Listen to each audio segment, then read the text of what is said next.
स्वागत है आपका रूट्स ऑफ तंत्र के एपिसोड 8 में। जी हाँ, आज मैं एक ऐसा सवाल करने वाली हूँ गुरुजी से जो शायद हम सबके मन में होता है लेकिन हम खुल के उसके बारे में बात नहीं कर पाते हैं। तो सबसे पहले हम स्वागत करते हैं गुरुजी का। नमस्कार गुरुजी, आज मैं आपसे एक ऐसा सवाल करने वाली हूँ जिसके बारे में आम जनता बहुत सी बातें करती है लेकिन उसको खुलकर कभी कोई उसके बारे में बात नहीं करना चाहता है। तो वो है तंत्र इंटीमेसी के बारे में।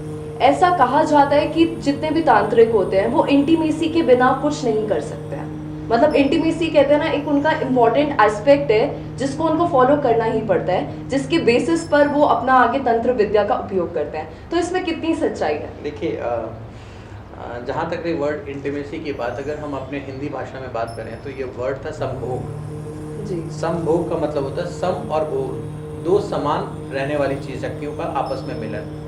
यहाँ शिव और शक्ति का मिलन होता है, यहाँ आत्मा परमात्मा का मिलन होता है, गुरु शिष्य का मिलन होता है। संभोग को सिर्फ एडल्ट्री से या सेक्सुअल पार्ट से जोड़ना ठीक नहीं है। संभोग का मतलब है जहाँ पर दो समान शक्तियाँ आपस में मिल जाएं, उसे संभोग कहते हैं। देखिए, तंत्र जो है वो पंच मकारों पर चलता है। मद, मत्स्य, मुद्रा, मैथुन और मास, ये 5 मकार होते हैं जो तंत्र के इंपॉर्टेंट पार्ट होते हैं। अब पंच मकारों में सतोगुण, रजोगुण और तमोगुणों के हिसाब से इनकी परिभाषाएं बदल जाती हैं। लेकिन हमारे तंत्र में हर चीज़ का ऑल्टरनेटिव है। जैसे जो लोग तमस में रहते हुए भी तामसिक चीज़ों का प्रयोग नहीं करते, वहाँ मद की जगह पे वो नारियल पानी का इस्तेमाल करते हैं। मांस की जगह पे अदरक और लहसुन या उड़द की दाल का इस्तेमाल करते हैं। जो वहाँ पर मत्स्य की जगह पर वहाँ पर मसूर की दाल का इस्तेमाल कर लेते हैं। और वहाँ पर मुद्राओं की जगह पर हम तंत्र की गोपनीय मुद्राओं को लगा लेते हैं। और वहाँ मैथुन की जगह पर हम माँ को आत्मा और परमात्मा का मिलन अर्पित कर देते हैं। देखिए, हर चीज़ को शाब्दिक शब्दों से जोड़ना कि उसका यही अर्थ होगा तो ये गलत है। और जहाँ तक रही तंत्र और तांत्रिक में इंटीमेसी को प्रमोट करने के लिए यहाँ शिव और शक्ति का मिलन की बात करते हैं, यहाँ अर्धनारीश्वर की बात करते हैं, क्योंकि उससे ही संपूर्ण सृष्टि का प्रजनन हुआ है, उससे ही पूरी सृष्टि का सृजन हो गया है। तो हम कैसे ये मान लें कि शिव के रहते बिना शक्ति नहीं, और शक्ति और शिव और शक्ति हैं और दोनों का मिलन नहीं होगा।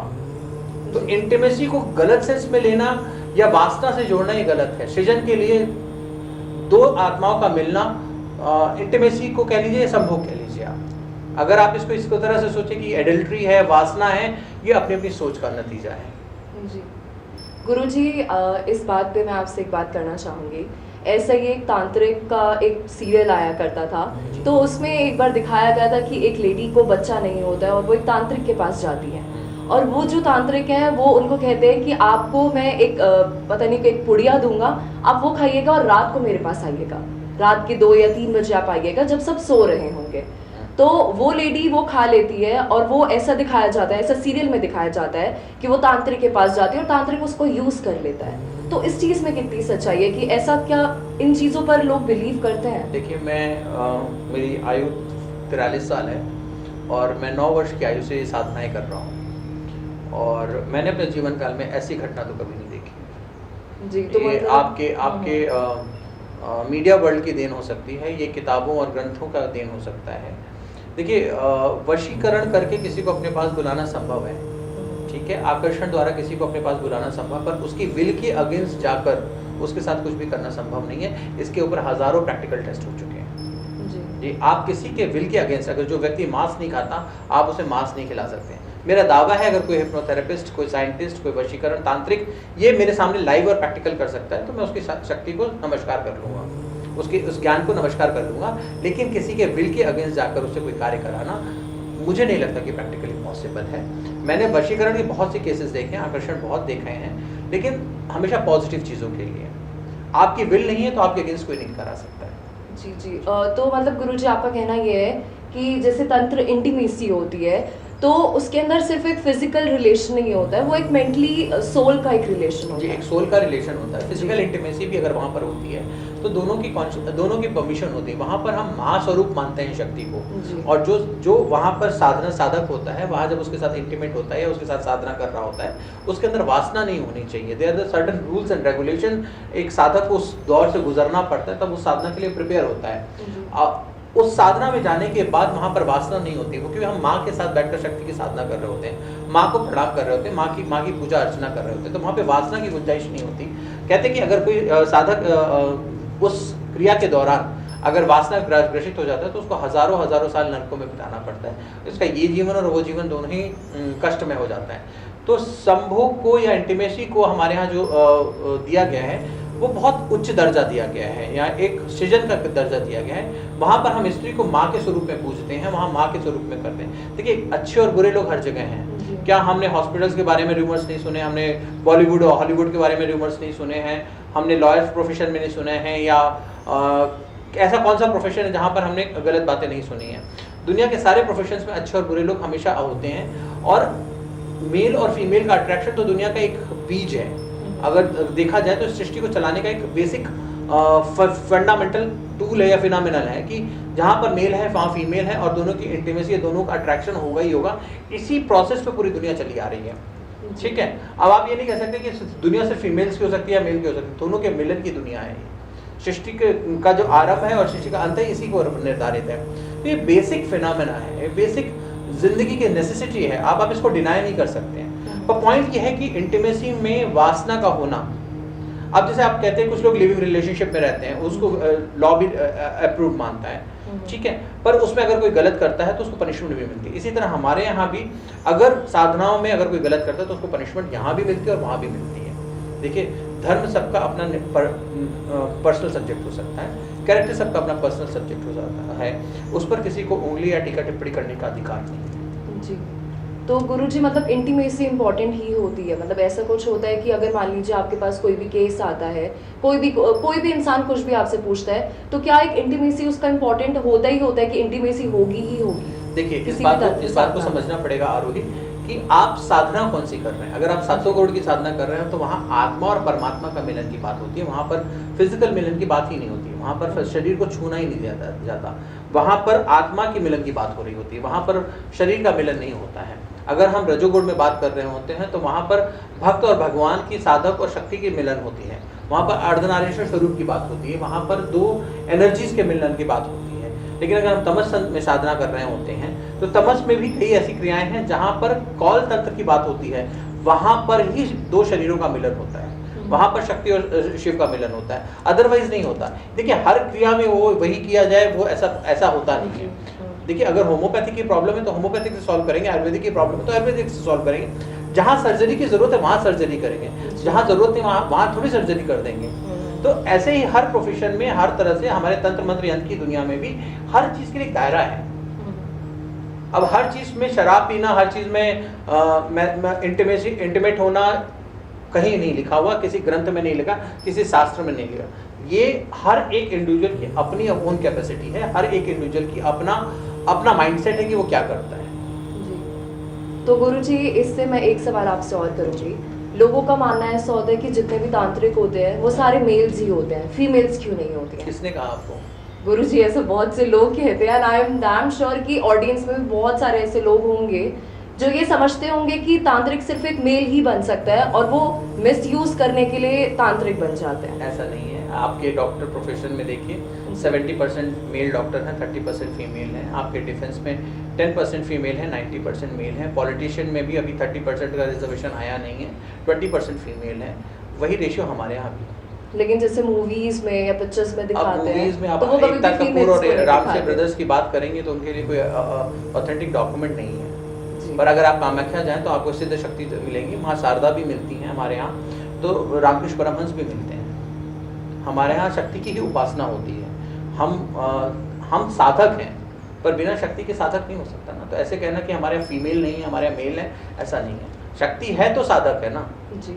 शिव है, शक्ति है तो शिव है ना, शिव है तो शक्ति है। आप राधा, हमारे यहाँ हमेशा राधा कृष्ण कहा जाता है, कृष्ण राधा नहीं कहते। आप एक बार प्रोनाउंस करके देखिए कृष्ण राधा, आपको बहुत ऑड लगेगा। राधा कृष्ण, हाँ। आप राधे कृष्ण कहेंगे, आप सीता राम कहेंगी, आप शिव पार्वती कहेंगे, ठीक है। तो हमारे यहाँ क्या एक कॉम्बिनेशन है। हमारे यहाँ हमेशा नारी, यत्र नारीयस्तु पूज्यन्ते तत्र रमते देवता, जहाँ नारी है और वहाँ उसकी पूजा होती है, वहीं देवता वास करते हैं। तो ये कहना कि तंत्र में नारियां नहीं होती, ये होती, ऐसा नहीं है। हाँ, सिचुएशन अलग अलग हो सकती है, प्रोपोर्शनेट अलग अलग हो सकते हैं। परंतु ये कहना कि नारियों का सम्मान नहीं है या नारियां नहीं होती, ऐसा नहीं होता। कामाख्या चले जाइए, तारापीठ चले जाइए, विंध्यवासिनी चले जाइए, बनारस जाइए, उज्जैन जाइए, इलाहाबाद जाइए, आपको अच्छे से अच्छे तांत्रिक मिलेंगे। और ऐसा कहना कि नहीं है तो मैं नहीं मान सकता। गुरुजी, ऐसा माना गया है, बहुत सी जगहों पर हमने ऐसा सुना भी है कि इंटीमेसी को एज अ दक्षिणा मतलब तांत्रिक मानते हैं, तो इस चीज़ में कितनी सच्चाई है? नहीं नहीं, ऐसा नहीं है। यहाँ पे कास्टिंग काउच नहीं है, सॉरी। यहाँ पे ऐसा नहीं होता कि इंटीमेसी को दक्षिणा के रूप में माना जाता है, बिल्कुल गलत बात है, ऐसा बिल्कुल नहीं है। मेरे भी बहुत सारे स्टूडेंट हैं हमारे यहाँ, बल्कि मैं फ़ख्र के साथ कहना चाहूँगा कि मेरे इंस्टीट्यूट में 70% ज़्यादातर फीमेल हैं जो तंत्र सीख रही हैं, और all of them are highly qualified and educated. कोई प्रोफेशनल डॉक्टर है, कोई प्रोफेशनल चार्टेड अकाउंटेंट है, कोई एस्ट्रोलॉजर है, कोई हार्वर्ड से पढ़कर आया है, कोई ऑस्ट्रेलिया से डबल मास्टर्स करके आया हुआ है, और कोई गवर्नमेंट जॉब में है, कोई डिफेंस सेक्रेटरी में है। तो अलग अलग तरह के लोग, अलग अलग तरह की महिलाएं हमारे यहाँ आ रही हैं, माताएं बहनें आती हैं। ये सारी बच्चियाँ अच्छे से तंत्र सीख रही हैं और अपने घर, अपने परिवार को, अपने समाज में अच्छा कंट्रीब्यूशन दे रही हैं। बल्कि हमारे यहाँ मेल की रेशियो उल्टा है, हमारे यहाँ 70% फीमेल्स हैं और 30% मेल हैं। और आप हमारे किसी भी स्टूडेंट से या किसी भी फीमेल से आप बात कर लीजिए, आपको कोई कंट्रोवर्सी नहीं मिलेगी। देखिए, एलिगेशन लगाना या कंट्रोवर्सीज का होना हर प्रोफेशन में पॉसिबल है। एक दो हमारे यहाँ भी आपको कंट्रोवर्सीज मिल जाएंगी या एलिगेशन लगाते मिल जाएंगे, पर साक्ष्य और सबूत नहीं होते।